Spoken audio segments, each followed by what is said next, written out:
I wanted to talk about, quote, good and evil prayers today, or black magic prayers and white and black prayers. Ultimately, it's all good. We know that. We all learn slowly in a roundabout way. Just because it's a prayer doesn't mean necessarily that it's, quote, good, right? Most of the religions on the planet today are groups of people sending energy to leaders. That's succubus. That's vampire feeding energy. Whenever someone consistently says over and over again, pray for me, I need your prayers. Really? I thought you were the leader to the only way to heaven. If you're the leader of some church that pretends it's the only way to get to heaven, then that leader has a direct connection to God. Then why do you keep praying for the sheep to send you their blood and their energy? This is the blood of Christ. It's feeding, it's cannibalism and blood drinking. I'm being direct and harsh with it, but it's the truth. We need to stop this now, or wake up from it, you know. If you have a direct access to God, won't He heal you? Why do you need my little bad prayers? You know, I'm just a little poor follower of you, the Master. So, real teachers always say, go direct to God yourself, you know. Now, that doesn't mean we don't pray for other people, you know. We can do that occasionally, but if there's a consistent energy feeding, send me your energy, your money, forced tithing, obviously that's unhealthy prayers. Real masters pray, not my will, but thy will. Nature knows what it's doing. The Grand Canyon behind me, it knows exactly what it's doing. Creates beauty, effervescing, effulging, exploding, orgasmic beauty wherever you go. Leave it alone. Your body knows how to grow. Don't interfere with it, you know. Pray, not my will, but thy will. The source's will. Leave it alone. Does beautifully. We all, you know, so these kind of black magic prayers that people do, send me your energy, obviously not healthy. The Anunnaki, the ancient Anunnaki, the Sumerian gods, the Elohim, plural, we are gods. The Elohim, the gods. Let's make man in our image. Our implies several beings, not just one.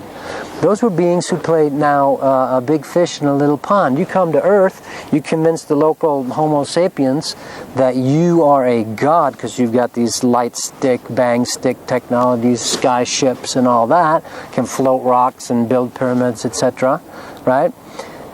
And some of them stay, but in order to stay on Earth and stay manifest, they need our energy because we are the genetically created humans for this. It's a little breezy up here today. For this planet. So, praise and worship me. Real God doesn't need praise and worship. Source doesn't need praise and worship. You know, continual feeding. It's like Jabba the Hutt. Do you want to worship Jabba the Hutt? Well, you are.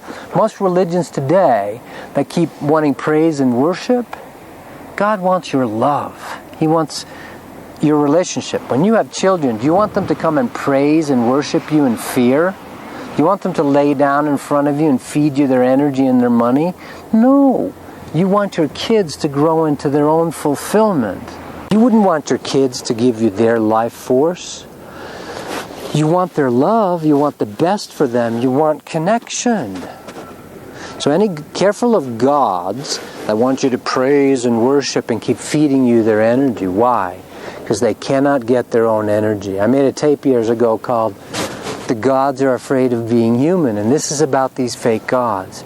Most of the religions on the planet today are these mimicking ancient E.T. gods. Even the ancient Greek gods needed our prayers.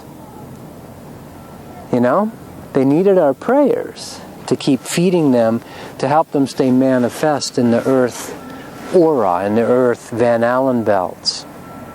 If you're interested in more of these tidbits, powerful awakening books. These books have little chapters of 2 to 3, 4 pages in them that will wake you up in particular areas. Literally set your cells off. Awakening Souls by Tobias Lars on Amazon, and Listening to the Sun.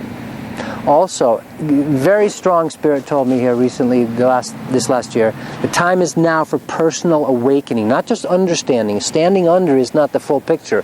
Overstanding, incorporating, integrating is the real thing. The alchemy process, alchemyprocess.com, the most ancient thing on the planet is alchemy. We alchemize. It's all energy. It all shifts into different forms. This rock I'm sitting on is electrons, protons. These are just words. It's energy that is spinning and vibrating in certain ways. We are these energies. We are masters of energy. We are true alchemists. The alchemy process will show you, again, remind you. We have it inside us, but we've had it carefully forgotten by some powers. Some people would say that have an interest in keeping us dumb and down on the farm and forgetting who we are. The alchemy process will help you wake back up to that. The inner body awakening is starting to feel this energy concretely. The inner body awakening, people who have never done anything spiritual will feel this palpably inside them. All right. So remember, prayer.